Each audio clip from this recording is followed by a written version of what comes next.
Viewers আশা করি সবাই ভালো আছেন। তো বরাবরের মতো আরেকটি ভিডিও নিয়ে হাজির হলাম। তো বন্ধুরা, আপনারা যারা Oppo মোবাইল ইউজ করেন, আপনাদের Oppo মোবাইলে আপনারা হয়তো কোনো এক সময় স্ক্রিনশট নিতে চান, সেই ক্ষেত্রে দেখা যায় অনেক জোরে একটা সাউন্ড আসে।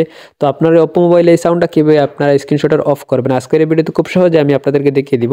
তো কীভাবে করবেন আপনারা Oppo মোবাইলে স্ক্রিনশট সাউন্ড, চলুন আমি আজকের এই ভিডিও দেখিয়ে দিই। কোথাও না সোজা কাজে যায়। তার আগে বলি, এরকম ইম্পর্টেন্ট ভিডিও আপনি সবার আগে দেখতে চান তাহলে অবশ্যই চ্যানেলটি সাবস্ক্রাইব করবেন এবং লাইক শেয়ার কমেন্ট করতে ভুলবেন না। তো বন্ধুরা, আপনারা Oppo মোবাইলের স্ক্রিনশট সাউন্ডটা অফ করতে হলে সর্বপ্রথম আপনার মোবাইলের সেটিংসে ক্লিক করবেন। তারপর আপনারা একটু নিচে আসবেন, আসার পর এখান থেকে আপনারা দেখতে পাচ্ছেন সাউন্ড, এখানে আপনারা ক্লিক করবেন। এখানে আসার পর আবার একটু নিচে আসবেন, একবারে নিচে আসবেন, আসার পর এখান থেকে আপনারা দেখতে পাচ্ছেন ছোট্ট করে লেখা আছে স্ক্রিনশট সাউন্ড, তার পাশে দেখতে পাচ্ছেন ছোট্ট করে একটি আইকন শো করছে, এটি আপনারা অফ করে দিবেন। এভাবে এটি অন আছে, আপনারা এটা অফ করে দিবেন।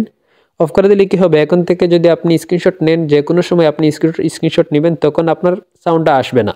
আপনার যখন মন চায় স্ক্রিনশট নিতে পারবেন, সমস্যা নেই, সাউন্ডটা আসবে না, আপনার সাউন্ডটা অফ হয়ে যাবে। এইভাবে খুব সহজে আপনারা Oppo মোবাইলের স্ক্রিনশটের সাউন্ডটা অফ করতে পারবেন। আশা করি আপনারা বুঝতে পারছেন। ভিডিও যদি ভালো লাগে তাহলে অবশ্যই চ্যানেলটি সাবস্ক্রাইব করবেন এবং লাইক শেয়ার কমেন্ট করতে ভুলবেন না। খুদা হাফেজ, দেখা হবে অন্য কোনো নতুন ভিডিওতে। আসসালামু আলাইকুম।